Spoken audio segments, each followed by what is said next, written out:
Welcome to Relational Conversations, a podcast where we talk about relationships, communication, and the ways they're intertwined. I'm your host, Michael Porcelli. For this episode, I'm so glad to be joined by Kendra Cunov, a longtime friend and collaborator of mine. Whenever she and I connect, I figure I'm in for a discussion that could go just about anywhere, from deeply personal sharing to our perspectives on global, political, or spiritual themes. She and I don't always agree on everything, but how we navigate our disagreements is not only respectful, but mutually valuable and worthwhile. And I'm so glad to have her as a friend. Some years back, Kendra and I created a training called the Authentic Relating Comprehensive. This was for people who were looking to build and deepen their relational and communication skills. Here's a little bit more about Kendra's work. She works with men, women, and couples in the areas of embodiment, intimacy, communication, and authentic self-expression. She also works with organizations and leaders who know that embodied presence, truth, connection, and integrity are the ways to access true success in both business and in love. In our conversation today, like many others that we've shared, Kendra and I laugh as we geek out on many relational topics. I'm really pleased to welcome you to listen in on this conversation. Please enjoy. Hey, this is Michael Porcelli, and I'm here with my good friend, Kendra Cunov. Hey, Kendra. Hey. We have known each other 14 years now. Kind of wild. Just determined. Yep. And we met through this workshop called the Authentic Man Program. And in the years since then, we've on and off been colleagues and facilitated together. We even created a training together. And we sort of, whenever we talk, we love geeking out about relational dynamics and communication and the interplay between all of these things and stuff like that. At least that's one topic area that seems to be we can't avoid getting back into. And since you're one of my favorite people to talk about these things with, I thought, how awesome would it be to record us talking about those things and maybe let some people in on what conversations between you and me sound like? What do you think? Absolutely. Cool. Yeah. I mean, so I often say it's both in that realm, and then I often say that you're one of my favorite people to disagree with. I think for those same reasons, and some of it is, the geeking out is often in the realm of agreement. Mm-hmm. Although we kind of will tease things apart or say like, well, I kind of see it this way, or it feels a little different this way, or what about in this realm or something. But then there are places where it's just in life, we sort of approach life slightly differently, and I think that it's the bedrock of these kind of conversations and the coming back to them that has me say like, you're my favorite person to disagree with. Yeah, I like that. Yeah. Yeah, I mean, it makes sense to me. Like, there's something, when I think of like helping people out with their communication, one of the polarities we like to pay attention to is like both similarity and difference, right? And like, we're not, nobody is a perfect clone of another person. Even identical twins have differences, right? So there are differences, and it's like, well, how do you navigate this kind of way that relationships kind of get in sync, kind of resonating, like, oh, we're agreeing and it feels so good, or hey, now we're kind of disagreeing and maybe it feels a little more intense or exciting. And like, in a way, I think that's a sign of a healthy relationship, a healthy connection where people can move between similarity and difference with relative ease and skill. And that definitely is something that you and I, you are also one of my favorite people to disagree with, because we do have important differences, yet there is a way that at the level of how we communicate with each other that keeps our relationship strong and undergirds our conversations, whether we're really agreeing or disagreeing. Mm-hmm. Yeah. Well, and kind of what pings for me about this actually is it reminds me of the last time we talked when we were actually in person, and we were a little bit talking about having this kind of a recording, and and we're throwing around like, well, what's the, we could talk about anything. We think we're interesting, at least, like, but, if we wanted to give it some loose framework, and the piece that popped up was around this idea that one place that we really have shared vision, in a sense, or like a shared goal around why we teach or what we mean by authentic relating, or like our come from around these pieces, has more to do with wanting people to have the kind of relating they want. Yes. With the people they want to have it with. Yes. Versus a kind of communication. Mm-hmm. And so what you were saying about the way we relate is that part of what I think makes those different conversations fun or work or continue to build towards a more like deeper relationship, where again, I count you like you're one of the, you're just like one of the people I count as really a dear friend over all these years and through a lot of different phases. And totally. That I reach out to with complex things going on with myself, or is that we do both resonance and difference on purpose. Mm-hmm. And so, you're talking about like it's sort of healthier. People want this flow between, resonance, the way we think of it on the positive side is like we're agreeing and it feels good that we're agreeing. And on the negative side, right, it's just kind of like, wah, wah, wah. It's just like kind of boring. We lost the spark in, in sexual relationships. That's how it's talked about. Or like difference, right? Often that's seen as like the challenge because disagreement. But then we also go for like, but I want, zing or spark or energy or so, so how do we do these on purpose, basically? Yep. Yeah, totally. We did this training called the Authentic Relating Comprehensive together. And we presented these models like polarity, like we just talked about, similarity, difference. There's many polarities in relating.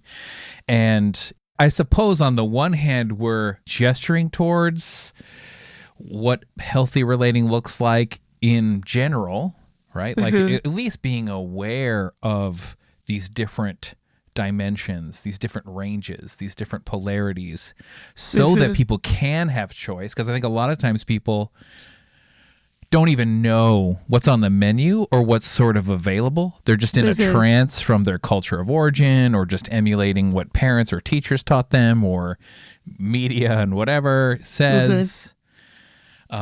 But then the reason why we lay out all these things is not to get like a cookie cutter mold of relating, like, so now that you understand masculine and feminine polarity, then what you want to do is just like figure out how to amplify that like all the time or whatever. It's like, well, some people like that. Some people like less of that.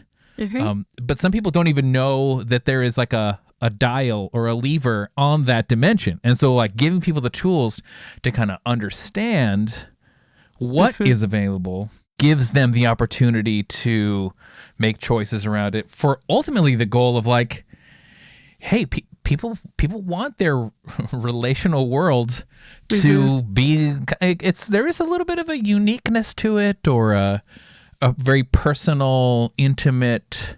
It's not a moral thing, really, like it's right or it's wrong. It's really custom. Yes.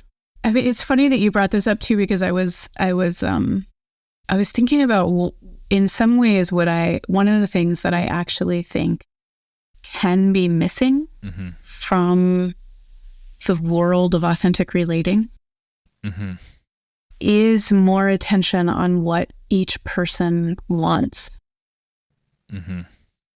Or like specifically the ongoing layered practice of, but how do I actually want this to go? Or what do I want in this conversation? What do I want in this relationship? How do I want it to change? How have I changed? And it's a little bit what you're speaking to, which is kind of like one framework can just be traded for another.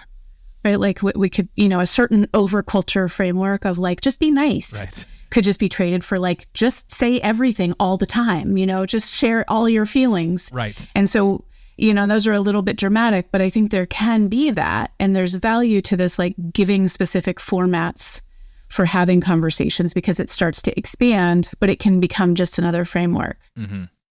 And this like ongoing I don't even want to call it self-inquiry because it's like, it can get so navel-gazy, but this like ongoing discovery of both what do I personally want? What do you personally want? Yes. What does the relationship, like what's actually alive in the relationship itself? And how's everybody enjoying it? You know? Yeah. Yeah. Yeah.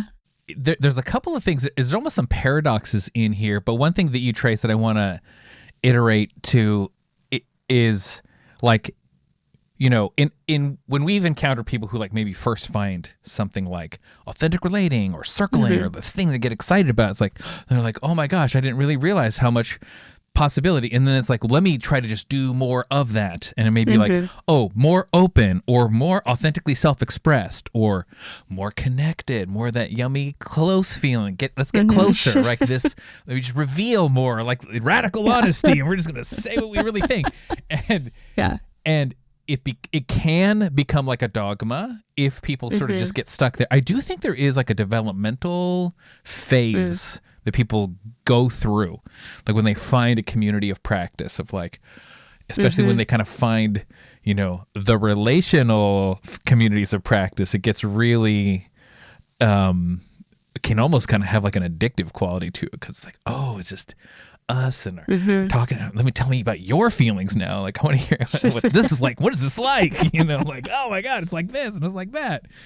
And, you know, I think it's some people think it's weird or culty or something, and other people get really into it, and you kind of go through that phase of really, in a way, you're just kind of like doing the exercises to get that part of you that maybe was dormant or really underdeveloped kind of going. Then there's this other navel-gazy thing that you also brought in too, which I actually kind of find is there is almost something in the authentic relating culture in particular, but maybe other relational ones too, where it becomes subtly like narcissistic, right? Like it becomes more like, what am I feeling, or what do I want, or what do I think about this, and what do I want to say, and I need to say it, and this sort of thing where it's like, where you're sort of tuning out a little bit, like what maybe the overall relationship means or needs, like something more inclusive, like what's good, what would be of the highest good,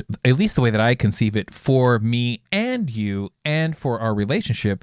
And that might mean I don't necessarily like open up and blab everything. You know what I mean? Totally. Yeah. I mean, it's funny because I sometimes use this as an example. It seems like it used to happen a little more in the past, but we'd get together and you have a real spaciousness, you know, and you would listen and I could share things and I would like, blah, blah, blah, blah, blah. And then there'd be a point where you'd be like, awesome, it's really great to hear what's going on. I would like to talk now. and I was always, and the great thing about that was, first of all, like your being always felt very open in a way that I never, like, I was just like, oh, I would love to hear you talk too, actually. So I never was like, oh no, I talk too much. And it was just like, oh yeah, I did a lot of talking. Michael would like to talk. I would like to hear him.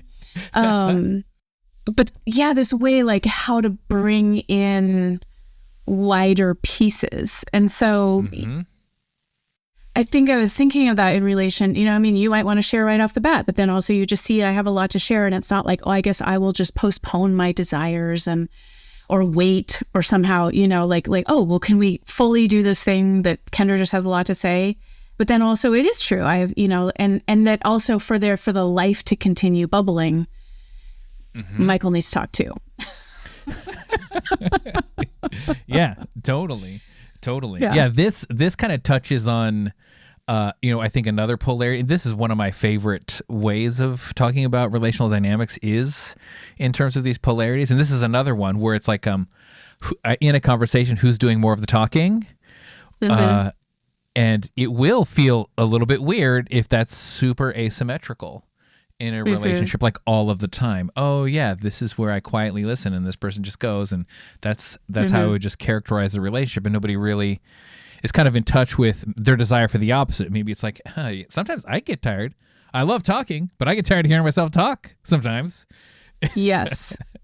Or honestly, I've watched this happen, and it may be slightly more of like a a traditional male-female dynamic. But sometimes I see the females in relationship keep talking, like hoping that he'll talk. It's almost like if I keep talking, he'll talk more. Which is funny. It is. I know if you say it out loud, it's sort of like, well, then that obviously doesn't actually work. But so it is, it's like how we put our attention on what is needed is complex. And sometimes it truly is inwardly my desire, or like either checking verbally or with my own senses, your need or desire. And sometimes it's just some broader awareness that includes both of us, or that, you know, the third body that we like talk about, like the relationship itself. Yeah. Yeah. I mean, for me, this was kind of revelatory. I mean, I can't exactly pinpoint it in time, but, you know, in that, you know, you helped create this community training, authentic relating, and I kind of came in as like a newbie, like in 2008, and I remember different pieces kind of clicking in over time, and one of the ones that really, when it came together, was kind of like a bit revelatory. Was like, can I like look at you, be with you, talk to you, listen to you, have a back and forth where my attention is not just like up in my head on what I'm going to say next, or just over here on my side, or way over there on you and totally losing connection with me. But can I be interacting with you while I'm also putting some amount of attention? I suppose you could think about it as like nonverbals, or just sort of like, how does Kendra seem like right now? What does it seem like she's experiencing from my point of view? Like as she's listening to me or as she's talking. And then what is it like for me in my body, in my feelings, in my sensations, like as Kendra is talking or as I'm talking with Kendra, and to like, okay, well, can I sustain that expanded attention sphere like throughout a conversation, or at least be able to return to it fairly easily? And that was like, I didn't realize, I just did not even know how to do that until I started doing it. And then it was like, oh, I'm now sensitive to myself and the impact that I'm having and the impact they're having on me, all kind of simultaneously, like almost like a multiple channels, like on a sound mixer or something. Like all those things, all those volumes can be actually like turned, and I can hear them all at the same time. They're all coming through it really is an embodied experience. It really is. I mean, this is actually, it's reminding me of something that I also think doesn't necessarily happen in like strictly authentic relating spaces. Interesting. But it's interesting to hear you speak to that you actually did get it there.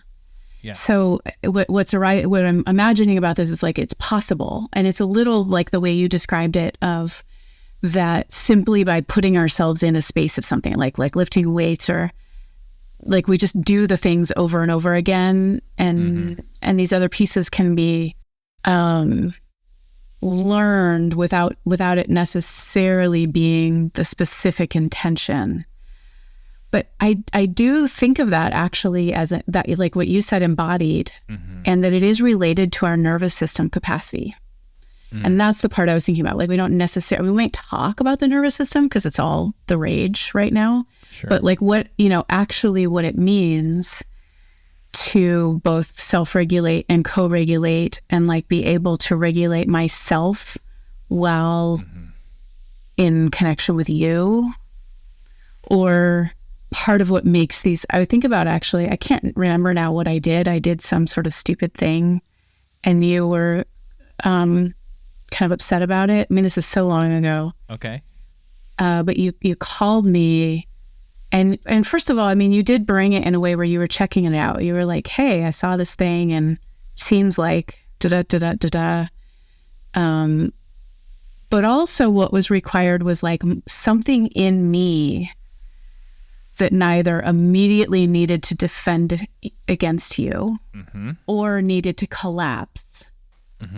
Which again, I think of actually, I mean, we've talked about, right, posture and collapse, but there is a sense that that's also a flexible nervous system. It's both strong and flexible in the way that it's like, oh, I know I'm not dying right now just because someone's upset with me and I might have made a mistake. Yep.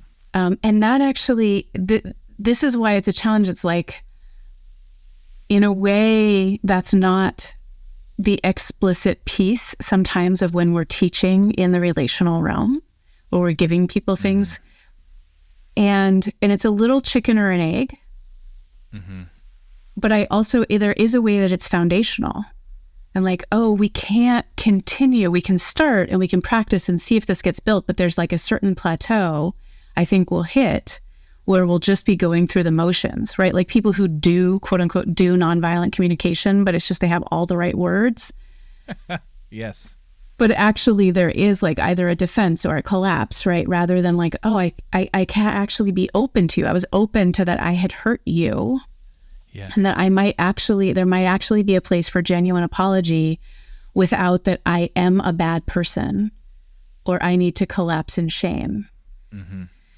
And that's I don't know, it's just kind of, we may not go down that rabbit hole, but it's like its own thing in relationality.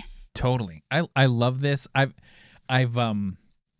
started to use another term now, which I call it relational communication, which to me kind of captures both sides of this. Like a lot of the stuff, especially like you said, nonviolent communication, authentic relating, we were kind of trying to capture something more relational about it. And I mean, maybe to listeners who've never distinguished these two things, they're like, what are you talking about? Relating, communicating, I guess they're the same? Or what do you mean? What do we mean by the difference between those things?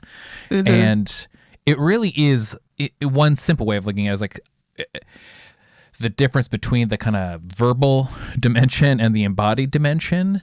But, the relational, I think, is just more encompassing of all of it. It's the words that we're saying, but it's also how we're feeling, and it's also what our bodies are doing. And there's like a felt sense of our relationship. Like even when you're not here in front of me, either in person or on a screen, I can imagine you and then be like, oh, I have thoughts that percolate there, or maybe, oh yeah, I totally forgot this dangling thread in our conversation that I wanted to come back to with her, or something like that. Like the feeling of the relationship is, I think, more of a holistic sense. And I think everybody has this. I think of it as like just a relational capacity. You could think about it as relational intelligence if you want to think about it in those terms.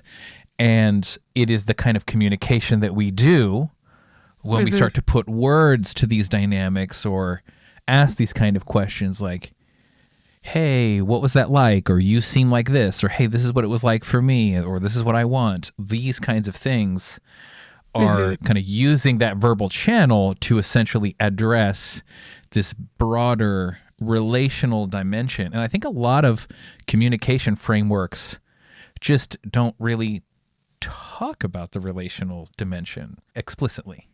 Right. Or, they don't necessarily talk about it, or it's sort of, I mean, again, just to use nonviolent communication as an example, and people have sort of strong opinions about nonviolent I've done it a lot and I have opinions. Yeah.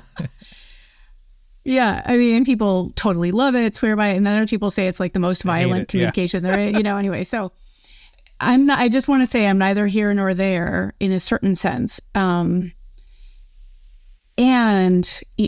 part of what's so present to me, so I actually was able to work with Marshall Rosenberg, and I think maybe you were as well, or to see him. I got to see him live once, yeah. Yeah, I mean, it's not like I worked with him personally, but, like in that space of being, and I mean, I would weep. Like I would weep because that was so clearly actually what was there. It wasn't like, oh, I'm supposed to put on the giraffe ears and listen to you. He just legit did. He was like, I have whatever it takes inside my being, whatever it takes to work on that so that I can actually listen to you before thinking of what to say next, before making it about anything. I'm just going to listen. And in some ways, like different frameworks might talk about it differently. Sometimes I'll have couples. It's like, can you feel her heart while she's talking? Can you, yes, hear the content? I'm not saying the content's not important at all, But deeper than that, can you actually just feel that something's tender in her heart? And can you listen to the tenderness in her heart a little bit more than the words she's saying and what they mean to you in your mind? And he was doing that, right? And then it is hard. I mean, I think we've actually run up against this challenge as like creators of something or teachers of something where it's really tapped into something quite deep. But then you like make it a thing, and suddenly it can just be like a thing running around out there that has certain language to it or format or the way it's supposed to be done. And it's like, oh, the most, like, yes, those words are important. Like I think about I statements. Like it actually is really helpful to make I statements, but it is most helpful when what it does is have you actually have to reflect on what can I say about myself and how that transforms my internal experience to have to pause and go, oh, I feel hurt. That's a game changer, not just, you know, when you I feel you know, like. Yes. Yeah.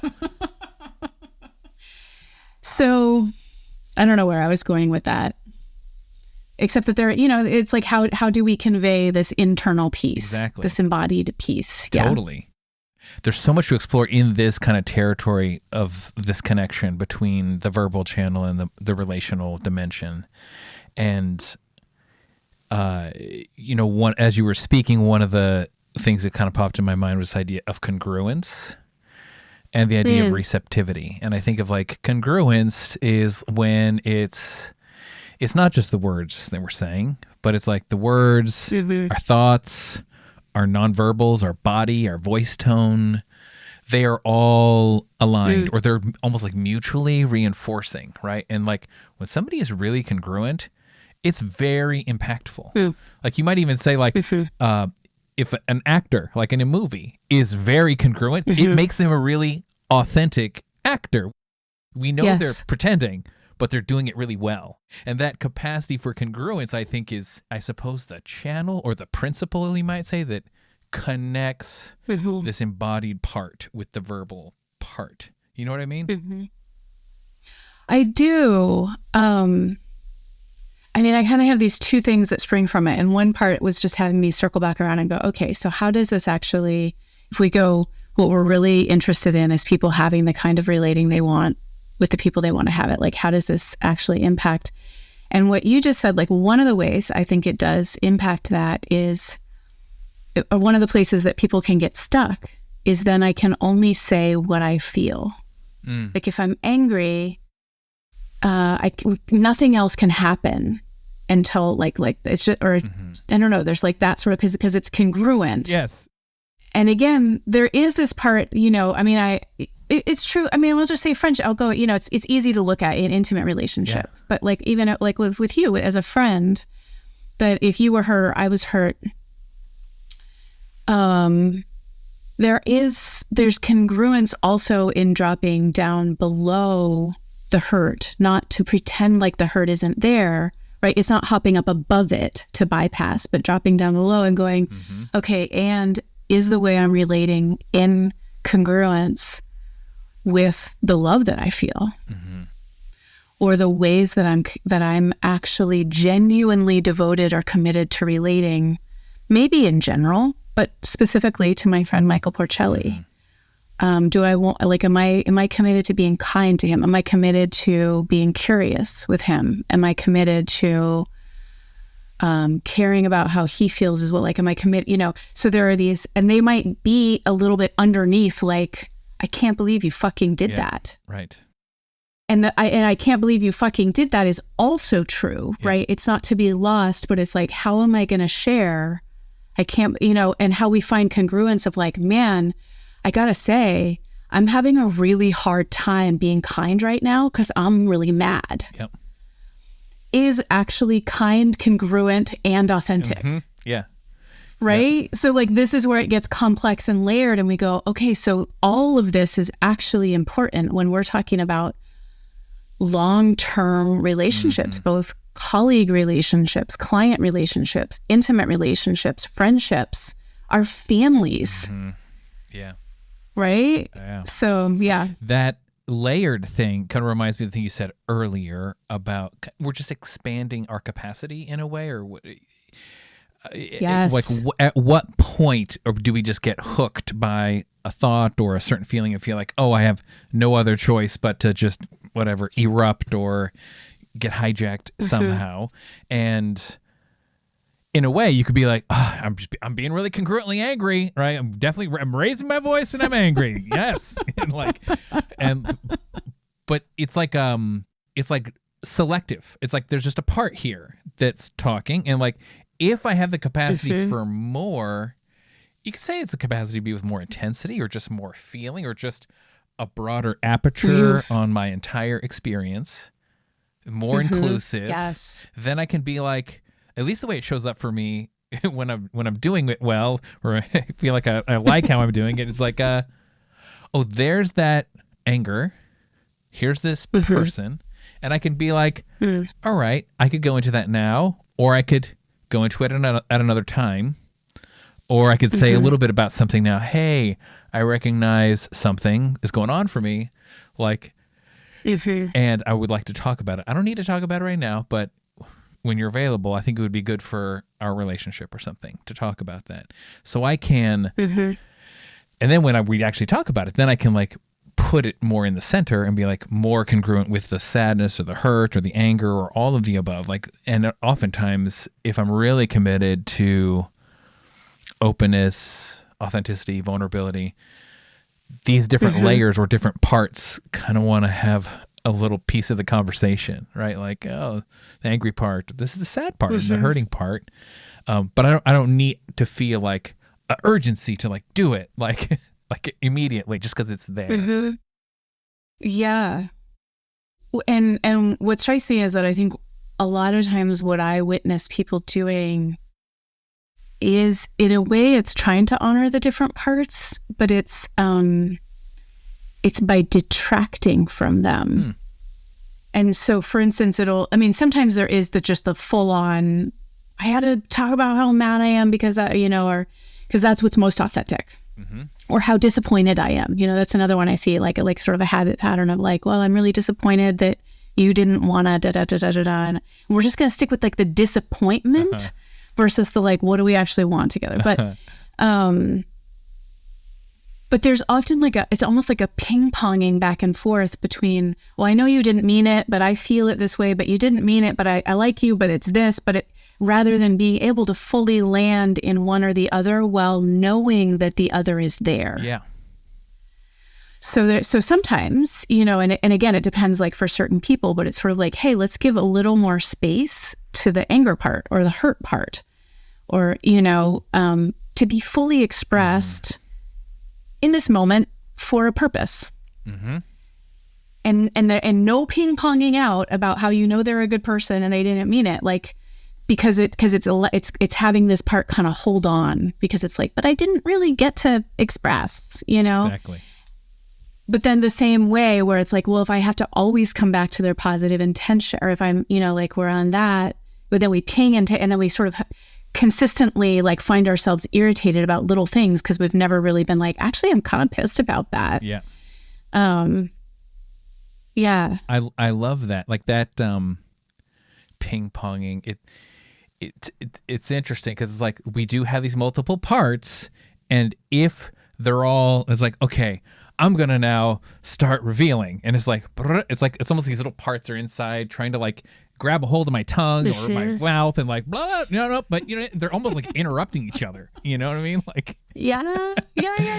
And like I know that I used to do that more often, and one of the signals for me to pick up on was like people being confused. Yeah. Like, hey, okay, I don't get what you're trying to say, or I think I'm picking up on some things that you're trying to say, but or they focus on one thing and I'll feel like, but that's not quite it. You know what I mean? I'm like, okay, so my message did not get, whatever message I thought I was trying to do did not get through. Yeah. It reminds me of context, like as a tool.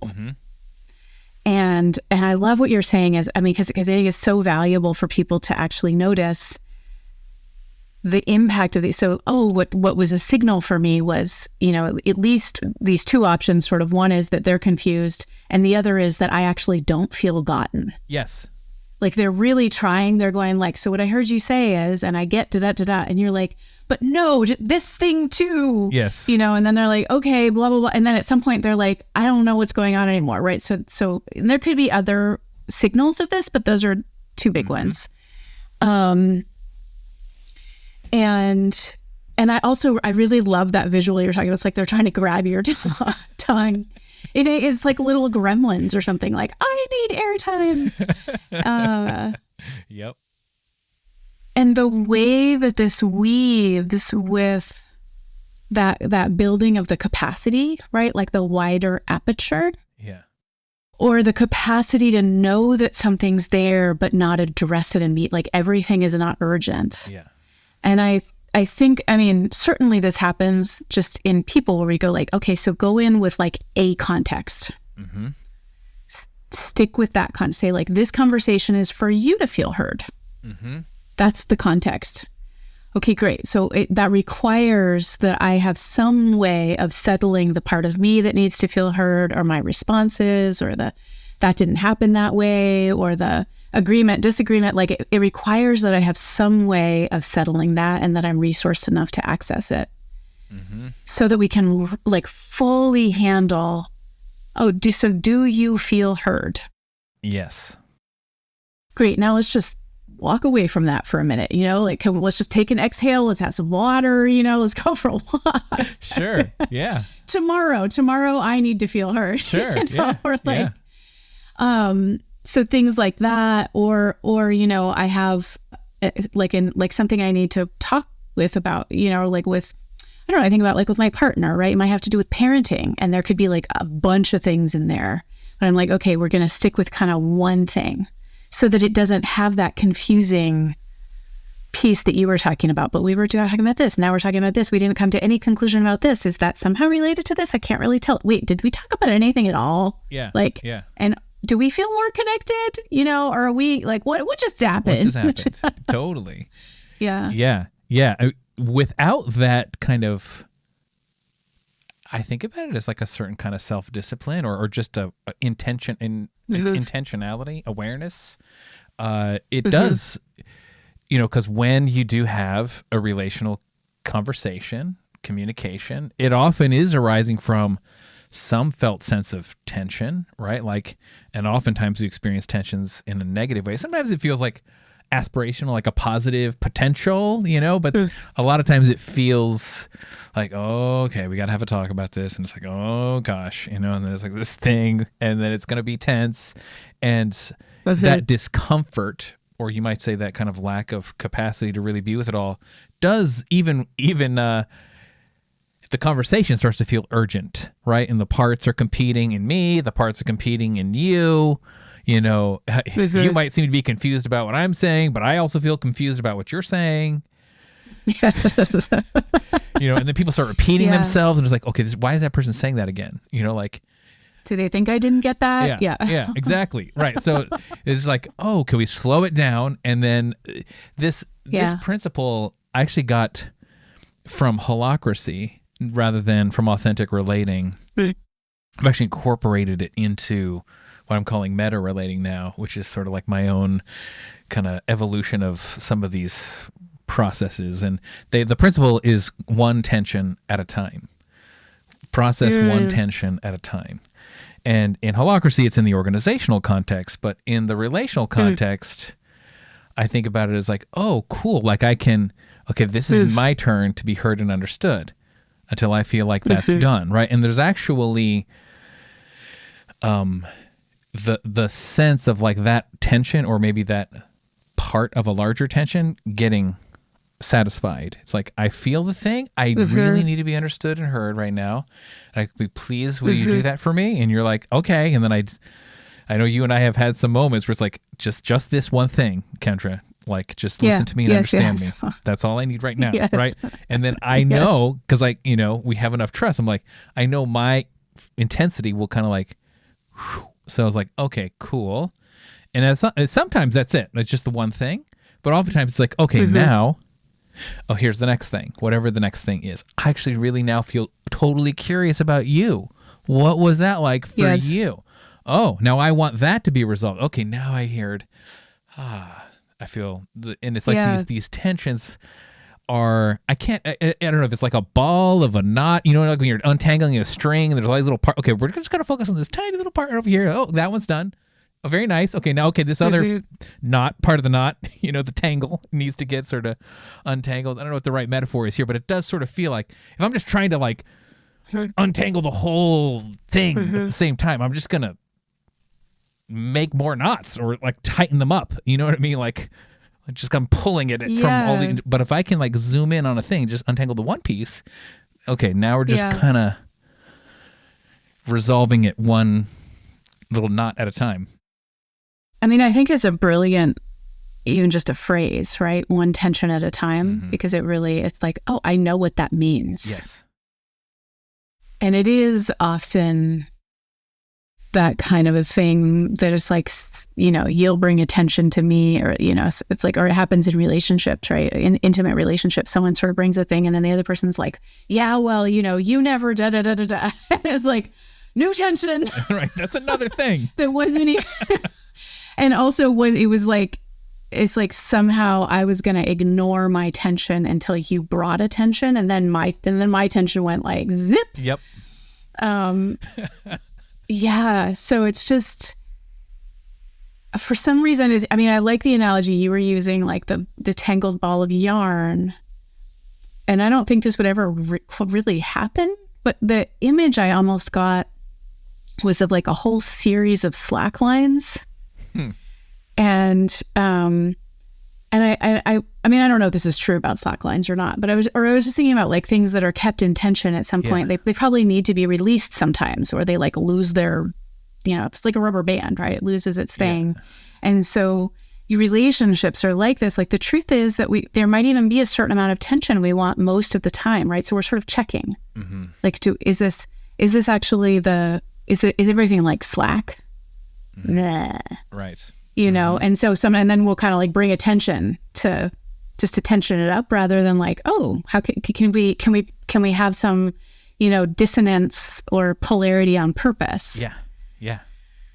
But then also that sense of what is actually the right, what feels like good tension, or like, so that, I think about, I don't know if this will translate to audio, but how we would lead that exercise in various authentic relating spaces of the stick dance. Yeah.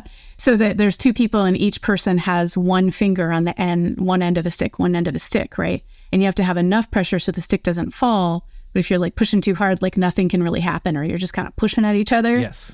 And I think relationship really does feel like that. And so, if we're just like running around checking this lack of all these different tensions, then none of them are really attended to, or we're kind of exhausted. It's like that's all the relationship is. It's just like checking slack. Yeah. And we're like, why am I here?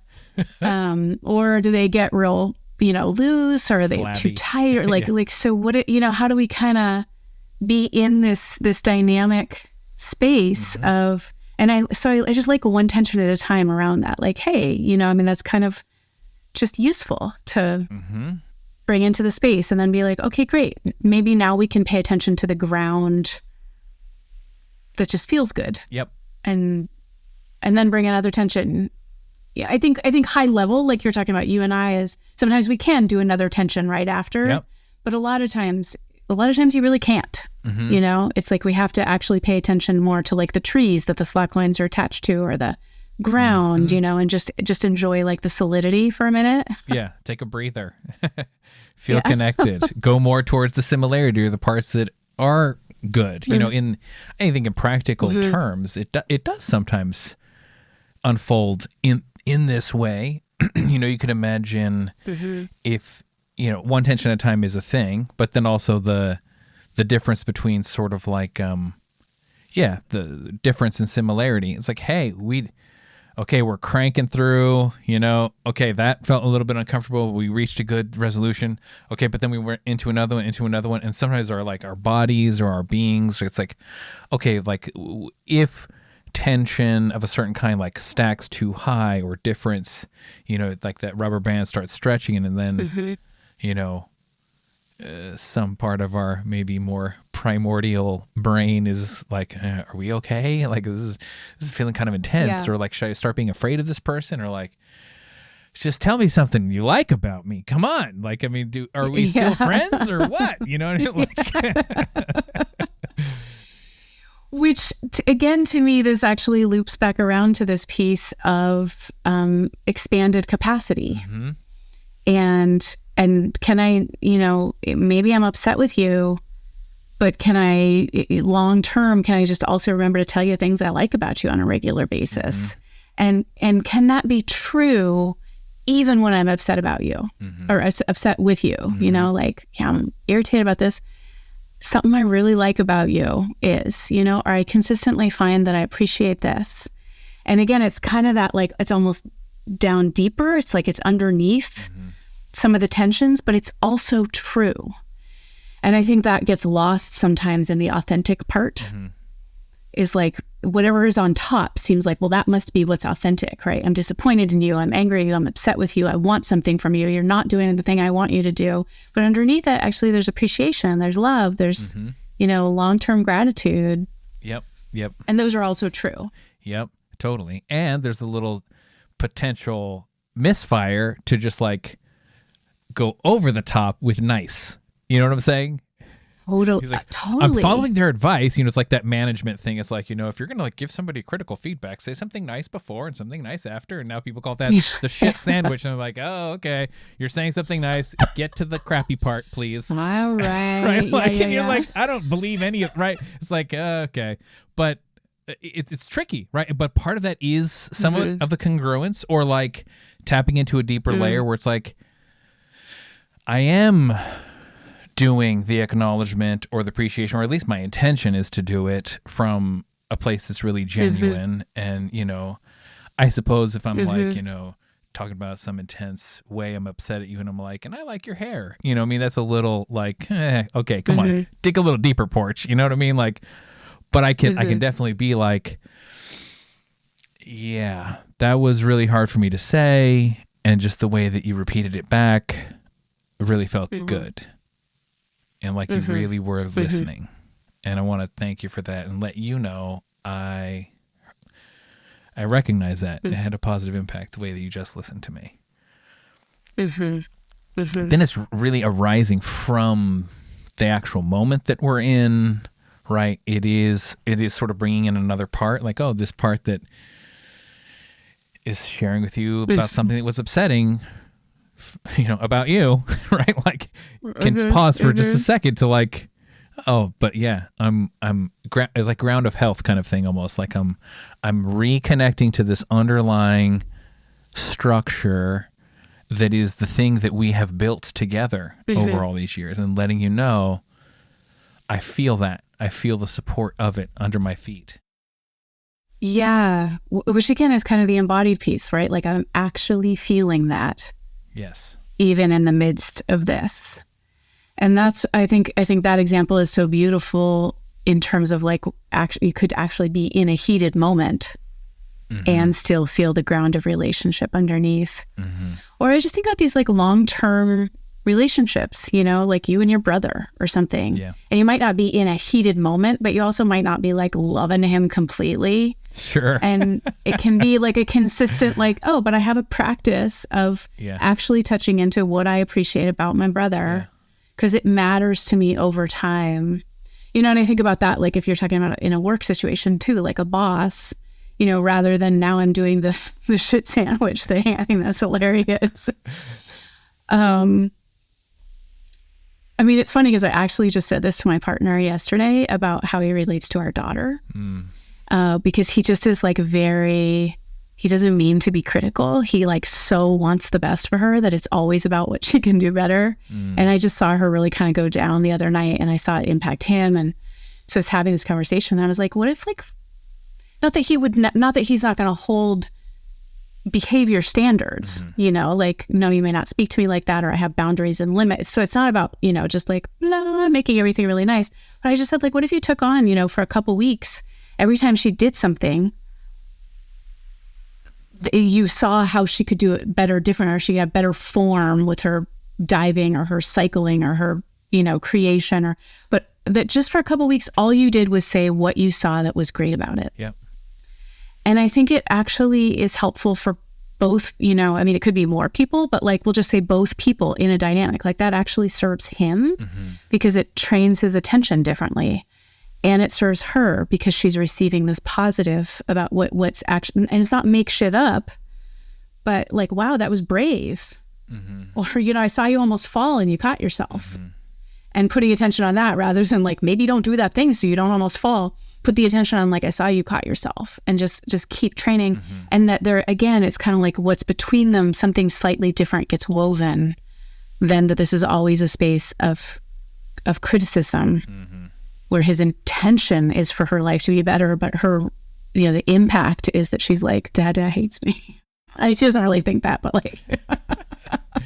Totally. I mean, this is what I love about this is it actually sort of touches a little bit on even like these sociological things that sort of change over time, like education styles or parenting styles. And, this kind of like you don't want them to get lazy. So you got to like be really stingy with the appreciation, or like maybe you never do it, or you always give a criticism with your appreciation. So they're always wanting to do more. And then there's a whole generation of people that are like, I feel anxious, or like my parents don't really love me, or they're impossible to please, and then you kind of have this like, we're the hippie parents and we just love them no matter what, and we're just always telling what's great about them. Never say no, right? Like we're gonna be best friends, and it's like there's something about that I think can also kind of be damaging, and this is kind of in a polarity sort of way.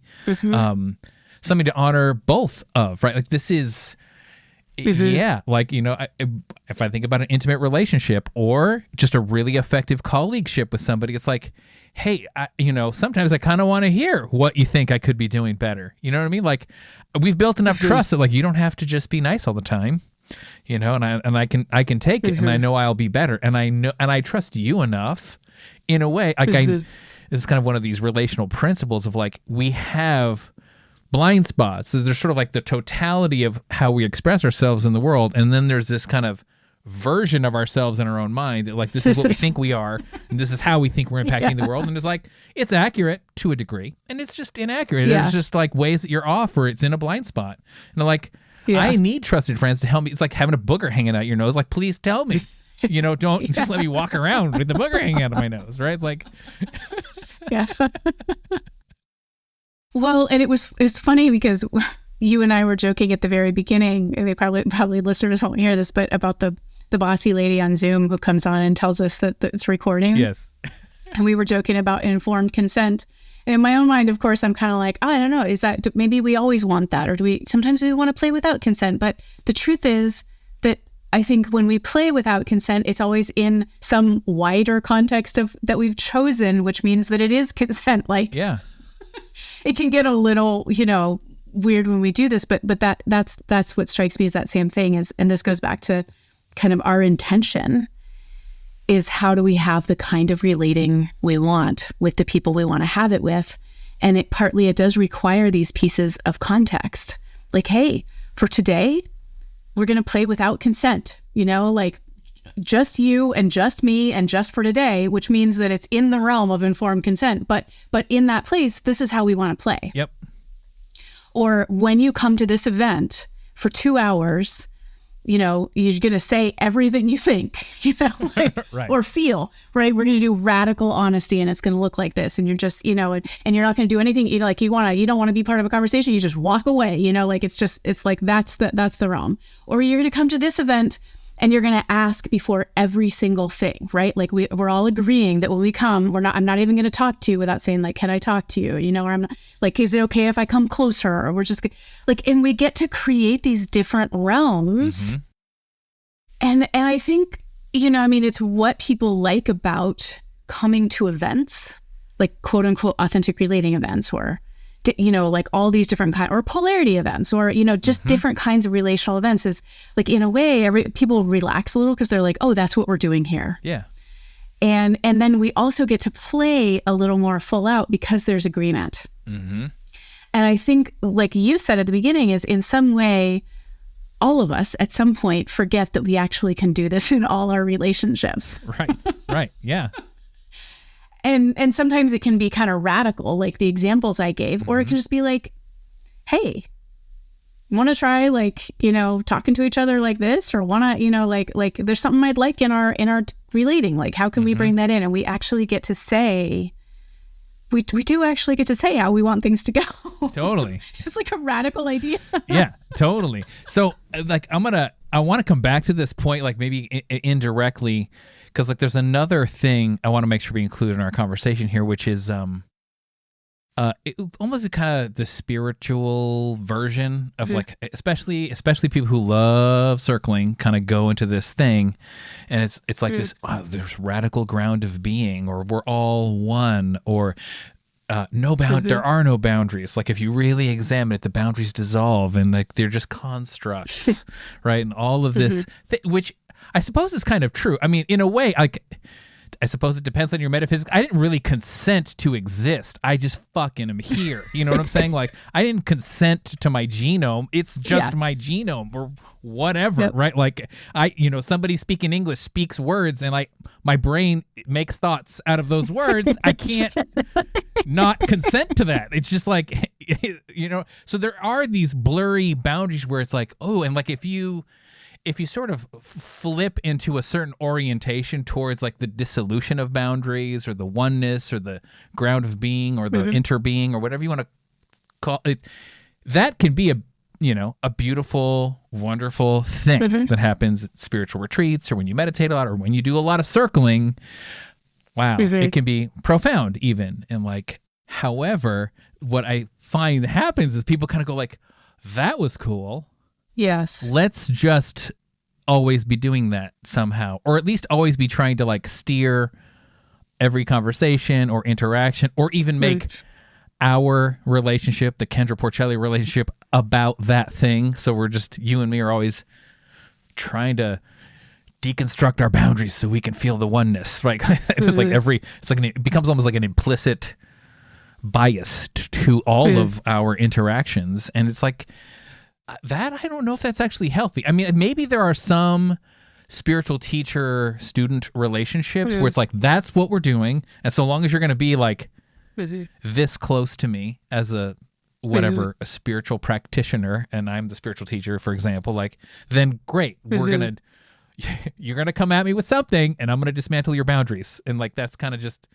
And I'm doing it for your good. And it's not going to feel good sometimes, but you're going to thank me for it in the end, or whatever this kind of guru thing they do. And I'm like, okay, some people want that. And if it's broadly consensual, that's fine. But like the idea that somehow our relationship, if it's going to be an authentic relationship, or a true or genuine relationship, it has to have this feature of boundarylessness, or dismantling of boundaries, or dismantling of constructs, and it's like, no, I actually think it's a healthier relationship in the, whatever you want to call it, this relative plane of existence, where we got to eat and sleep and, take care of our bodies and, earn money or whatever. It's like, hey, having these contexts where like, over here we don't do that, over here we do that, or like, hey, in our intimate relationship, if you're having feelings and you don't like it,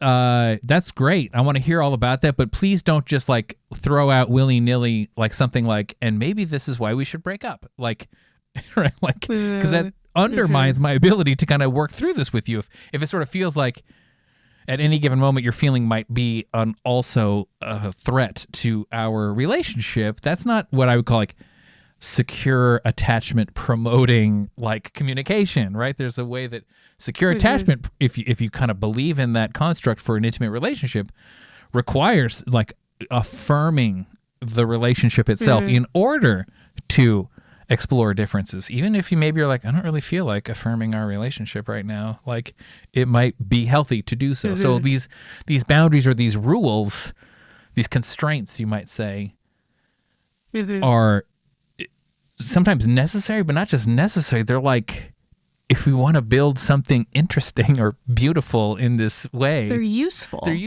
Yeah. Yeah. I mean, it's kind of like there's two ways I could go about that. And one is, I think you and I just basically agree here. So I can agree with you in a lot of places. Like I have a real firm belief in boundaries. I mean, I think if we're going to talk about authenticity, in some broad sense, authenticity is what is so. Mm-hmm. And in my framework, boundaries are they're actually already so. Mm-hmm. And then what we choose to do with them, that's the place we sort of choose. But it's sort of like I have a response when someone comes, and it depends on who the person is, right? So my personal boundary, my personal space boundary is different depending on who the person is. But at some point, I have some response, pretty much like every, other body comes somewhere, and I'm just like, oh. And maybe it's like like that feels good. And maybe it's like, but even the, it feels good ultimately is touching, like I'm me and you're you. Oh, and I would like us to touch there. Yeah. Or it's like, oh, no, I'm me and you're you, and I would like you to be over there. But both actually require feeling a boundary, either for the zing of let's get closer, or the like, of like, let's get farther. Yeah. Or everything in between. And then if I just go kind of like meta, is to say again, like, I think a place you and I have a lot of alignment is that ultimately we're not here to say like what is an authentic relationship or what is a healthy relationship or what is, and we're here to go like what kind of relating do you and the people you want to be relating with want to have. Yep. And so there is the potential that there are two people or two or more people who like the way they want to relate has something to do with lack of boundaries. Like, okay, great, go do that. But that's no like people who are here to say those are the best relationships. Those are the healthiest. Those are the truest. Those are the most authentic. We're here to say, actually, that's just a way of relating. Yep. And if you like it, good for you. And if you don't like it, there's nothing wrong with you. Right. Yeah, totally. And, fine. I mean, there's a little bit, I think, where, especially with the authentic relating comprehensive, there was the dynamic tension between like, find your people, right? Find the people who like to do the thing you like to do. And also, and how do we create our people around us rather than thinking I have to go somewhere else to find the people who like to do what I like to do. Yeah. That comes by revealing, and this goes back to the very first thing I said, which is like, first, I actually have to know how I want to relate so that I can reveal and bring it. Right. So that somebody else could go like, no shit. I didn't know. I like to do that too. Ooh, exciting. Or I never thought of that, but I'm sort of interested now, Totally. Yeah. Yeah. I mean, you're touching on a little bit of some of what you've been saying this last few minutes is part of my rationale for branding my new thing, MetaRelating, rather than authentic relating. Because the meta is really just like create the one you want to have. And like, I'll help you get the skills, the communication skills to do that, to address these dynamics. And there is a little bit of a bias. I don't want to just say like, oh, it's just like values neutral, or it's just this like this human universal or something like this. I am saying like to some degree you do sort of have to know what you want in order to express what you want, and then some people are more or less in touch with that, right? Yes. Or it's better to be congruent, because if you're more congruent, you're more likely to have the impact you want to have. But some people have a hard time being congruent. Yes. So like this idea that there is something like more honesty, skillfulness, or something like that is better, not because we're saying like have a radical honesty relationship with everybody you meet. It is because you kind of need to be able to do that in order to create the relationship you want to have. Yes. Yeah. So different than like big cookie cutter, like, or just like, stamps on really like this kind, this way, this, but more like there are some skills and capacities that can be deployed in a myriad of ways. Yes. I mean, literally it requires, I listened to a podcast that was about, but it was basically the difference between like liars and bullshitters. or some, it was basically like, in order to be a liar, you actually have to know what the truth is and intentionally obscure it. Yeah.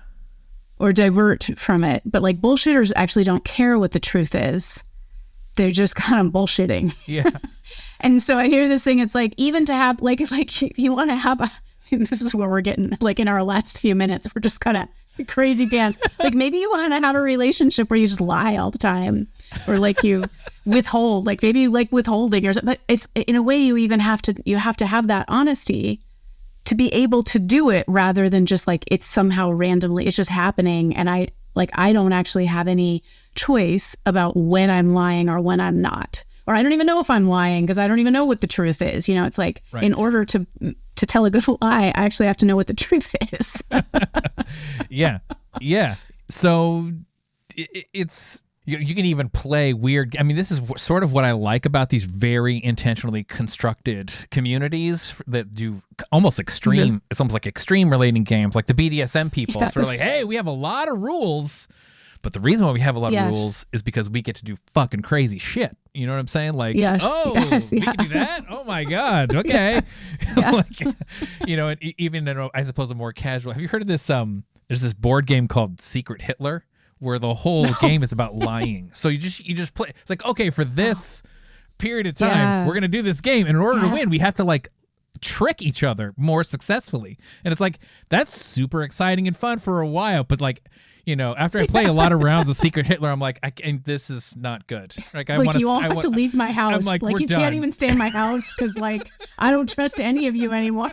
But it is fun to sort of like dabble in there, you know, just like it might be fun to do some, you know, crazy power differential game for the for the thrill, the sex, the whatever, the fun of it all. For the sex of the thrill.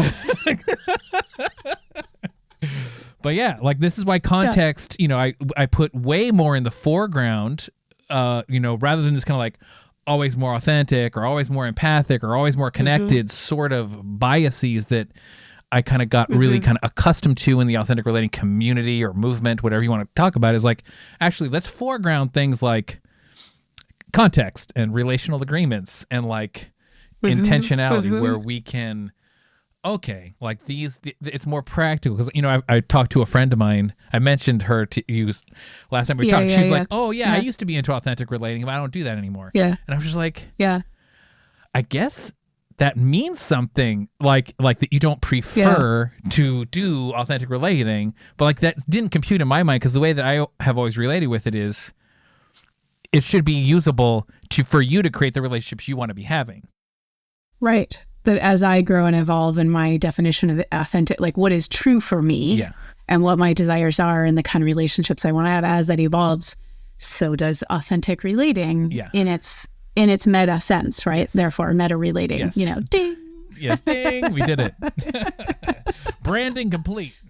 We tied it in a nice little bow. Well, this has been super fun. Is there anything you want to wrap up with? Any closing thoughts or something you want to make sure that you get to say before we go? I don't think so. I think it was really fun to just see the way that things could spiral and then also kind of come full circle. And it was really, I had a lot of fun. Yeah, me too. I really enjoyed this. I really liked laughing with you too. Yeah. I mean, I think this is, you know, maybe it's sort of like a little bit above average, but like when you and I kind of really get into it, this sort of felt like that vibe that we get into. So yeah, and for people who kind of are just listening to us for the first time, it's like, if you've ever wanted to know what it's like to be a fly on the wall, Kendra and Michael talk.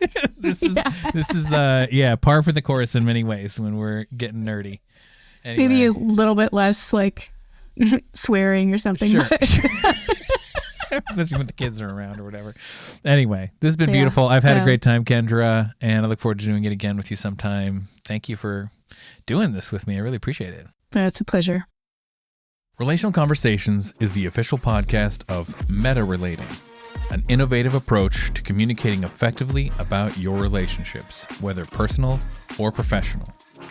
If you've enjoyed this episode, please rate, review, and subscribe wherever you get your podcasts.